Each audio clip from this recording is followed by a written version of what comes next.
সকাল 6:05, day 3 in ঘান্দ্রুক। এখন weather একই রকম, আকাশের প্রচণ্ড মেঘ। তাও সকালে একটুখানি ফিস্টেলের পুরো ওপরের টেলটুকু দেখা গেছে হালকা। দেন আমাদের আজকের যাত্রাপথ টুয়ার্ডস ল্যান্ডরুক শুরু হবে আফটার ব্রেকফাস্ট। তাড়াতাড়ি করতে চাইছি কারণ আজকেও বৃষ্টির সম্ভাবনা রয়েছে প্রচণ্ড। কিন্তু একটু ডিসঅ্যাপয়েন্টিং লাগছে যে ঘান্দ্রুকে এসে সেরকম ঠিকঠাক ভিউ না পাওয়ার জন্য।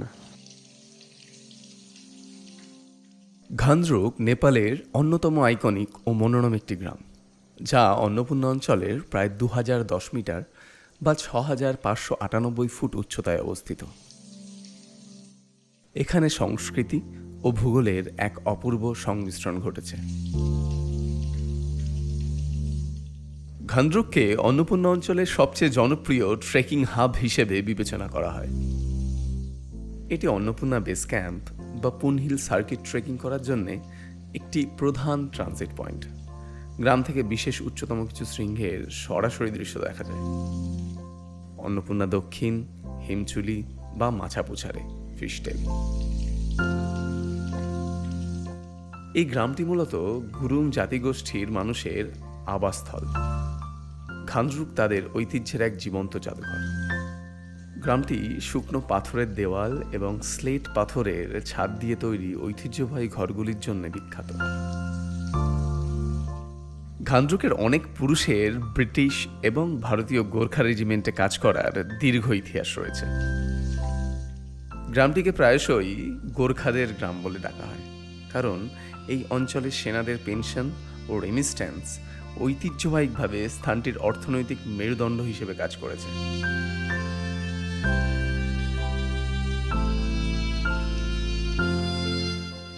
দি আইকনিক গুরুং কটেজ। কটেজটি সম্পর্কে যতটাই বলবো ততটাই কম বলা হবে। এটি 1996 সালে কিসাম গুরুং দ্বারা প্রতিষ্ঠিত একটি ঐতিহ্যবাহী পাথরের তৈরি লজ। এই কটেজের বাগান থেকে অন্নপূর্ণা পর্বতমালার একদম বাধামুক্ত দৃশ্য দেখা যায়, যেখানে টাটকা আর স্থানীয়ভাবে তৈরি জৈব খাবারও পরিবেশন করা হয়। এর সব থেকে বিশেষত্বটা হলো এর ভিউ। অন্যান্য অনেক লজের মতোই এখানকার দৃশ্য অন্য কোনো বাড়ি বা উঁচু পাহাড়ের আড়ালে ঢাকা পড়ে না। আপনি এর বাগান থেকেই একদম সামনে দেখতে পাবেন অন্নপূর্ণা সাউথ, মাছাপুছারে ওরফে ফিস্টেল আর হিমচুলির মতো আকাশ ছোঁয়া শৃঙ্গগুলি। পুরো অন্নপূর্ণা পর্বতমালা যেন দাঁড়িয়ে আছে আপনার কটেজকে হাতছানি দিয়ে রাখতে। এখানকার পরিবেশটাও বেশ শান্ত, ঐতিহ্যবাহী আর রাজকীয়। প্রকৃতির এই দৃশ্য দেখতে দেখতে সময় যেন এক নিমেষেই কেটে যায়।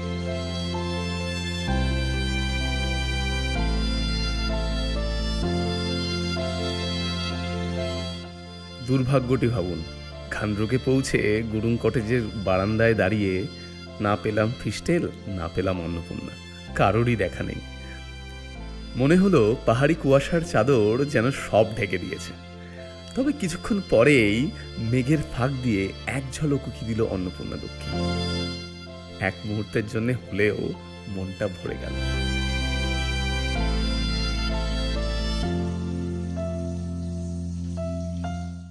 এখানে একটি স্থানীয় জাদুঘর রয়েছে, যেখানে আপনি প্রাচীন সরঞ্জাম, ঐতিহ্যবাহী পোশাক এবং গুরুং পাহাড়ি জীবনযাত্রার বিভিন্ন নিদর্শন দেখতে পাবেন।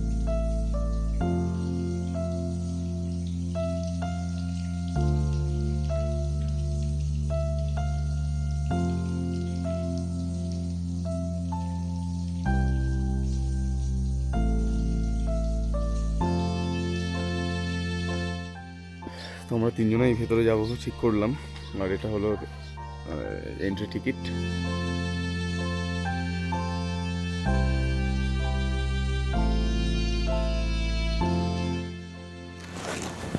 কাউশেড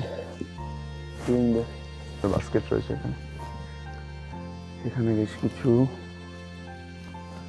পট কাইন্ড অফ রয়েছে, এগুলো কাঠেরই তৈরি, রাক্সি পটস। আমাদের ওখানে শীতল পাটির মতো এখানে ব্যাম্বু মট, সবই কাঠ দিয়ে তৈরি।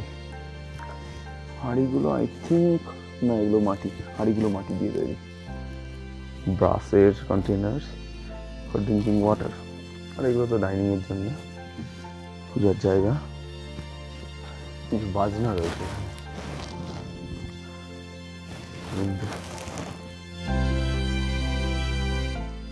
শোয়ার জায়গা, বেড, বেশ কিছু সিং রয়েছে বিভিন্ন প্রাণীর। এটা তো চার্নিংয়ের কিছু, চার্নিংয়ের একটা বড় সিং রয়েছে কোনো একটা, ওই কিসের হবে এগুলো, মোস্টস হবে বড় বল। এগুলো স্টিক, মারার স্টিক, বুড়ো মানুষদের আর কি লাঠি।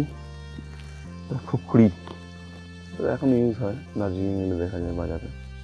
ওয়েডিংয়ের সব জিনিসপত্র রয়েছে এখানে, চরকা টাইপের।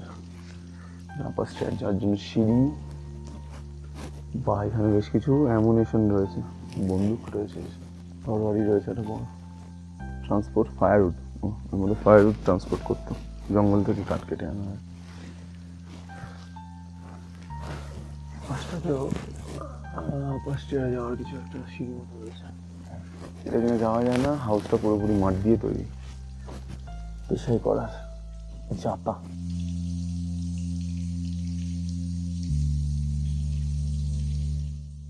কানজুকে ব্রেকফাস্ট, এটা টিবেটিয়ান ব্রেড কাইন্ড অফ। এটা আলু দিয়ে একটা সবজি, অমলেট আর টি। तो चलिए शुरू करते हैं।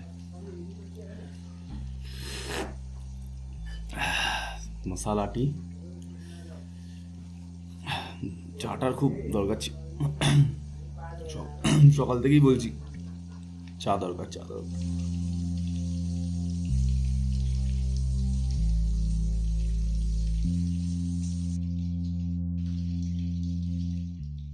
The famous Tibetan bread.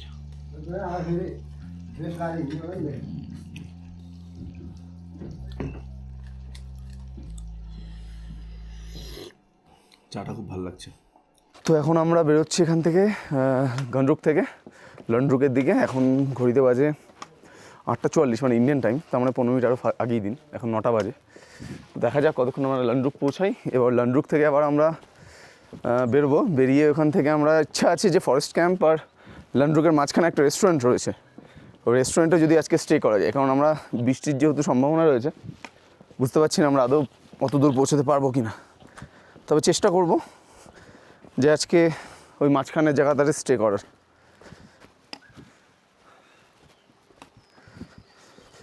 আমাদের এখন পুরোটা ডিসেন্ড করতে হবে, করে একটা সাসপেনশন ব্রিজ পাবো, তো সেখান থেকে আবার অ্যাসেন্ট শুরু হবে। তো অ্যাসেন্ট আজকে বেশি নেই। আমরা যদি তাতোপানিতে ল্যান্ড্রুকে যদি থাকি, সেখানে কিন্তু বেশি একটা অ্যাসেন্ট নেই। কিন্তু আমাদের ইচ্ছা রয়েছে যে আমরা একটু এগিয়ে যাব, যাতে কালকের ট্রেকটা একটু ইজিয়ার হয়। This is the end point of Gandruk, the iconic village for the Gurungs. তো এখান থেকে আমরা লেফট নিয়ে নেবো ল্যান্ড্রুকের দিকে।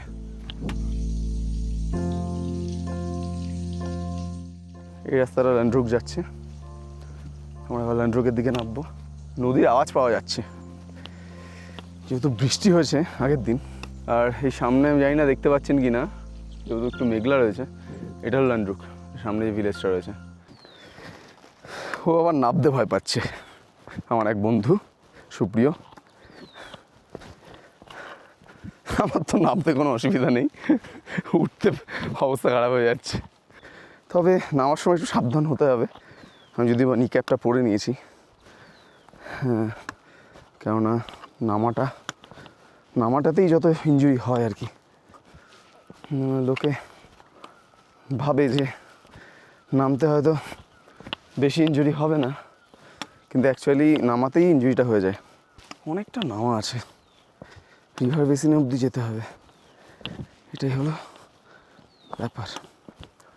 আমাদের হোমস্টের মালিক বলল ঘন্টাখানেক লেগে যাবে নামতে। আমার ব্যাগের ওয়েটটাও বেশ রয়েছে, আসলে খুব একটা বেশি তো ট্রেকিং এক্সপিরিয়েন্স নেই।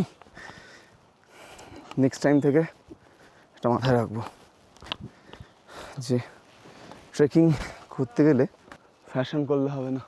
ওরা আমায় বলছে এখানে স্লথ বেয়ারের ওয়ার্নিং দেওয়া রয়েছে, আস্তে চল। হ্যাঁ, স্লথ বেয়ার রয়েছে এখানে, সেটা আমাদের বাসেও একজনা বলেছে, অনেক জায়গাতে ওয়ার্নিং সাইন রয়েছে। সব থেকে যেটা প্রবলেম হয়ে যাবে যখন আমরা এই লানরুক থেকে যখন এই ওপর সাইডটাতে যাব, এই স্টেজটাতে কম জঙ্গল, কিন্তু তারপরে জঙ্গল ক্যাম্প যেতে গেলে প্রচণ্ড জঙ্গল রয়েছে ওখানে। ওই জায়গাতে একটুখানি বেগ পেতে হবে আমাদেরকে, আর ওখানে মানে অল্টিটিউড গেইনটা অনেকটা বেশি। আয়, আমি ওপর উঠবো।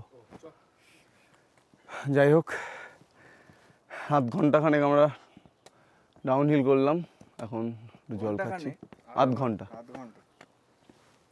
তোকে সে এডিট করতেই হবে। হ্যাঁ, তোকে এডিট করতেই হবে, কিচ্ছু করার নেই।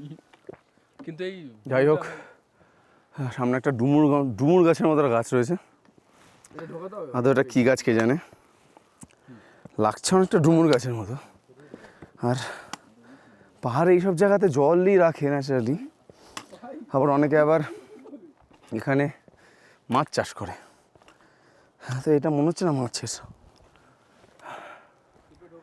এখানে একটা রেস্টিং প্লেস রয়েছে ট্রেকার্সদের জন্য। এই ট্রেলটাতে অ্যাকচুয়ালি খুব কম লোক আসে। আমাদের আগে একটা ফ্রেঞ্চ ট্রেকার উনি গেলেন, বাদ বাকি আমি সেরকম কাউকে দেখছি না এই ট্রেলটাতে। অনেকটাই নামা, এখন অনেকটা নামতে হবে, আই থিঙ্ক রিভার বেসিনে যেতে হবে। এখন আমরা ল্যান্ডরুকের বরাবরও নামিনি। জায়গাটা সুন্দর, যেরকম ভেবেছি আর কি, যেরকম চেয়েছি, যেরকম নির্জনতা পছন্দ করি, জায়গাটা ওরকমই। এই রেস্টিং প্লেস থেকে এখানে একটা ডাইভারশন রয়েছে, এপাশে একটা রাস্তা চলে গেছে, আর এপাশে ল্যান্ডরুক। এখানে সাইনবোর্ড রয়েছে ল্যান্ডরুকের, এখানে কেউ থাকেন না, ল্যান্ডরুকের সাইনবোর্ড রয়েছে এখানে। তো এখান থেকে আরও ডাউন হিল করতে হবে। এখানে টাইম স্ট্যাম্প কিছু নেই যে কতক্ষণ আর লাগতে পারে। এখানে একটা বাড়ি ছিল, কেউ থাকতেন, এখন আর কেউ নেই, এখন অ্যাবান্ডেন্ট হয়ে আছে, পুরো একদম অ্যাবান্ডেন্ট। ভেতরে এখনও জিনিসপত্র রয়েছে, বই খাতাও রয়েছে, এখানে দেখতে পাচ্ছি নেপালি। একটা ভেপোরাব রয়েছে, থাকতো, বেশ কিছুদিন হয়নি যে এখান থেকে লোক চলে গেছে। এইখানে থাকাটাও একটা চ্যালেঞ্জিং, খুব একটা লোক আসা যায় না, ট্রেকাররাও আসে না। লানরুক থেকে লানরুক খুব কম ট্রেকাররাই করে।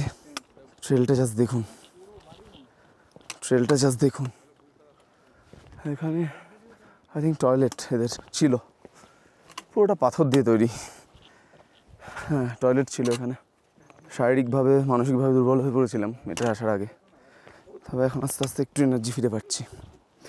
মনে হয় মাদ্রিরা করে ফেলবই, করতেই হবে আমাকে। এটা আমার একটা চ্যালেঞ্জ বলতে পারেন, নিজের সাথে নিজের চ্যালেঞ্জ।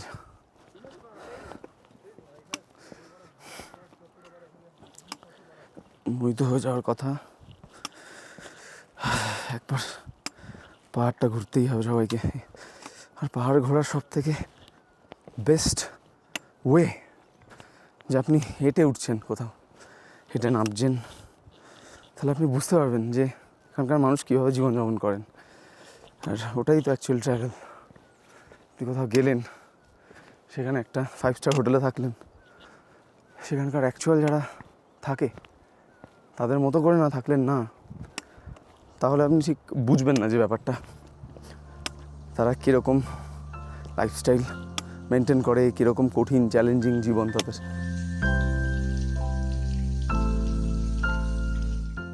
সূর্য উঠছে, कैसे हो माजी?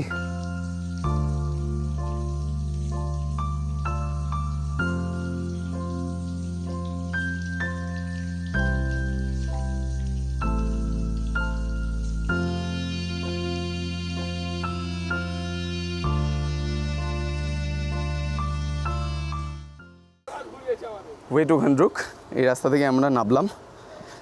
তো আমাদের নামা শেষ। আপাতত আমরা এইখান থেকেই সমস্ত বাস টাস পাওয়া যায়, না পুলকা বা ধরো পোখরা টোখরা যেতে গেলে এখানে বাস পেয়ে যাবে, জিপও রয়েছে অনেকগুলো, ঠিক আছে। তো এখনও অনেকটা নামতে হবে। বোবালা ব্রিজ না শুনলে একটু অবাকই হবেন, এই নদীটার নাম হলো মোদি নদী, ঠিক আছে? দেখো আমাদের প্রাইম মিনিস্টারের নামে নদী, মানে টাইটেলে, নাম তো নয়। হ্যালো,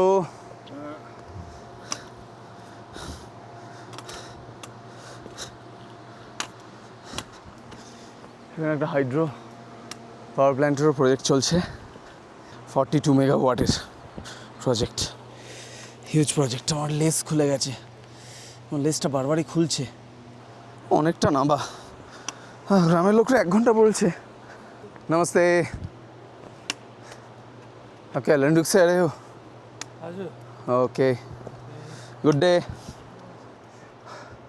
অনেকটা নিচে নামতে হচ্ছে, মানে এতটা ভাবিনি যে এতক্ষণ এতটা নিচে নামতে হবে। ওরা পেছনে আছে, নামছি আমি একটু আগেই, উঠতে আমার একটু লেট হবে। ওরা বলছে আজই ফরেস্ট ক্যাম্প পুশ করার কথা, বলছে ঠিকই, কিন্তু আমার মনে হয় না এটা পসিবল। একটা পাহাড় পুরো উঠে যাবে একদিনে। আমাদের ট্রেনিংও, আমার বিশেষ করে সেভাবে ট্রেনিং নেই, আমার জন্য এটা একটু টাফই হয়ে যাবে। যদি ওরা পুশ করে, ঠিক আছে, করলে করতে হবে। একই যাত্রায় পৃথক ফল হয়ে লাভ নেই, তো ডেফিনেটলি করতেই হবে। তবে আপনারা যাই বলুন, কষ্ট আছে ট্রেকে, হ্যাঁ, তবে যেটা বেশি আছে সেটা হলো নিজের বডির প্রতি একটা আত্মবিশ্বাস ফিরে পাওয়া, যে আপনার বডিও ক্যাপেবল এটা করার জন্য। ইচ্ছে তো আছে অন্নপূর্ণা সার্কিটের আর যত রুট আছে সবগুলোতে ট্রেক করার, কোনো একদিন নিশ্চয়ই হবে। এতক্ষণ আমরা পড়েছিলাম অনেক কিছু, সবই মোটামুটি খুলে ফেলেছি, কিছু প্রয়োজন নেই। আপনি এখন জাস্ট দেখুন রাস্তাটা, জাস্ট নামাটা দেখুন, শার্প ডিসেন্ট, হাঁটুর উপর ভীষণ প্রেশার পড়ছে, ভীষণ। যারা লন্ড্রুক থেকে ঘনরুক করবেন ভাবছেন বা ভাববেন, ওভার টায়ারিং হবে ব্যাপারটা। একদিনে সম্ভব কিনা আমার জানা, আমি তো পারবো না নেমে, আমার যে বুঝতে পারছি নামাটা। ফাইনালি মোদি নদীর কাছে, এখানে প্রচুর পাখি রয়েছে, প্রচুর পাখি। হ্যাঁ, জলের আওয়াজ আশা করে শুনতে পাচ্ছেন। হ্যাঁ, সুন্দর জায়গাটা, ভীষণ সুন্দর। আর সুন্দরী বেশি ভয়ানক হয় সেটাও জানেন, তো এই ট্রেলগুলো ভীষণ ভয়ানক। একটুখানি যদি পায়ে দিক ওদিক হয় তাহলেই পায়ে নায় মোচকা খেয়ে যাবেন, আপনার ট্রেকটাই জলে চলে যাবে। তাই খুব সাবধানে নামার সময় সাবধানতা অবলম্বন করাটাই বাঞ্ছনীয়। আমি জানি আমার গলার ভয়েসটা একটু হয়তো অন্যরকম শোনাবে, গলা শুকিয়ে গেছে, জল ব্যাগ থেকে বার করে খাওয়া হচ্ছে না, তবে নেমে খাবো। ফাইনালি পাহাড় থেকে নামা গেল গন্ডরুকের। ঝর্ণাটা দেখুন, গন্ডরুকের পাহাড় থেকে নেমে আসছে, এর ওপরই আই থিঙ্ক হাইড্রো প্রজেক্টটা চলছে, সেটাই এখান থেকে গিয়ে মিশছে আমাদের মোদি নদী। কালকে প্রচুর বৃষ্টি হয়েছে, সেই জলটাই আসছে। নমস্তে।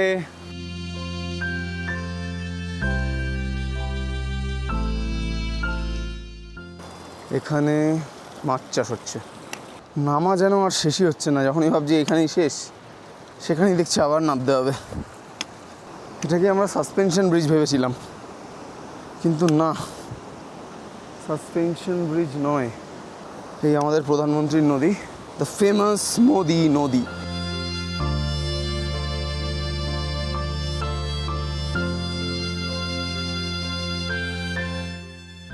নদীটাকে যত ছোট মনে হচ্ছিল অতটা ছোট না, মানে আমাদের প্রধানমন্ত্রীর নামে নদী ছোট হলে পারে, বড় তো একটু হতেই হতো। একটু সূর্য উঠেছে, জানি না আজকে আকাশ ক্লিয়ার হবে কি না। এটাই হলো দ্য লোয়েস্ট পয়েন্ট অফ ঘনরুক অ্যান্ড নালরুকের মাঝখানে। এই ঘনরুক থেকেই আর কি, যেটা হলো এবিসি ক্যাম্প করা হয়, যেটা আমরা গিয়ে এলাম। আর নালরুক থেকে মাদ্রি হিমাল, এই পাহাড়, আমাদের এই পাহাড়ের টপে উঠতে হবে।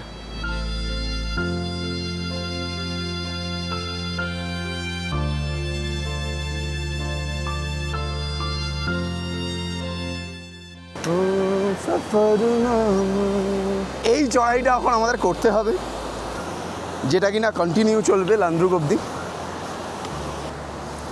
তিনো ভাই, তিনো তবাই, চলো। এই দাঁড়া।